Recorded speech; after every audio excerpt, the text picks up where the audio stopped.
A lot of good cars here. Dad's old Jag, the 275 Nart Spider, and if you haven't seen it, go over to Bruce Meyers Manx pit over there in the sand. Like this one's not a Meyers Manx. Yeah, I'm walking around. I love this one with all the travel and the super motor, the blue one. It's Hey, Lance. off-road stuff. This car is the world's first fiberglass dune buggy, Meyers Manx #1. We've nicknamed it Old Red. It's kind of a loving piece. This is a picture of me when I was building the tooling for Old Red and all the following Meyers Manxes that happened. At that time, of course, I probably thought I was going to build 5 or 10 of them or less. And I had an old friend that said, oh no, you're going to do more than that. You're going to make 200 of them. Well, of course, the whole thing caught on with the world. I must have touched a chord. So I've gone around the world. In a period of 50 years, there's been some 250 or maybe 300 companies to make fiberglass dune buggies. It all comes back to this Old Red. Old Red also did something else. In my craziness at that young age, I set the very first record beating the motorcycles in the length of Baja. The peninsula, Mexican peninsula, it's about 1,000 miles long, and there was a motorcycle record that was some 39 or almost 40 hours. And so a friend of mine, Ted Mangles, and I went down with this very car and broke their motorcycle record by over 5 hours, from which I advertised it through Road and Track magazine, and they made the phones ring off the hook, and lo and behold, you have off-road racing.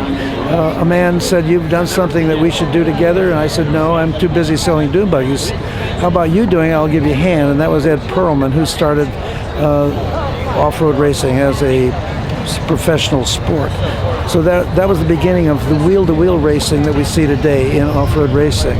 This car actually started the whole thing. So that's another thing that I am responsible for, was the off-road racing world. But the dune buggy itself seems to connected by the fact that it seems to have a message. Whenever you drive a Manx anywhere, people wave and yell. They smile, they grin, and you wave back. You find yourself in a kind of a love affair with the world. And somehow I've touched something that was probably comes from some push, subliminal push from me loving the funnies when I was a little kid. I think if Walt Disney and Bruce Meyers had anything in common, it's because he never grew up either. I think he hung on to this childhood thing for way into his manhood years, and I think I did too. The business of doing something that's related to children and pleasure is a kind of a dream that is more fun to play with than worrying about making a lot of money. And I seem to have been driven to do that. I don't have any real, I never did have any real plans for making a whole bunch of money. Tomorrow always was going to be something that's going to be another surprise. Well, this was certainly the biggest surprise because it went around the world. This is the 50th year of its anniversary, and it's being celebrated everywhere. Winnie and I are being flown everywhere. We've been to England, and we're going back to France and Belgium and Germany, and so we're being touted as the guys that started this fun thing, and I'm so glad to be alive. Whether I have a lot of money or not doesn't seem to matter, because the pleasure that it all has brought to me is what I think the car stands for.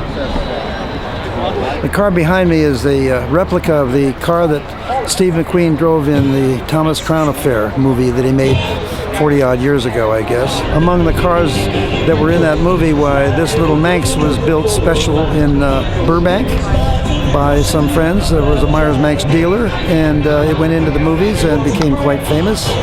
And at this car show, I promised these guys that I could provide them with a replica, which we just finished something like 11 o'clock last night.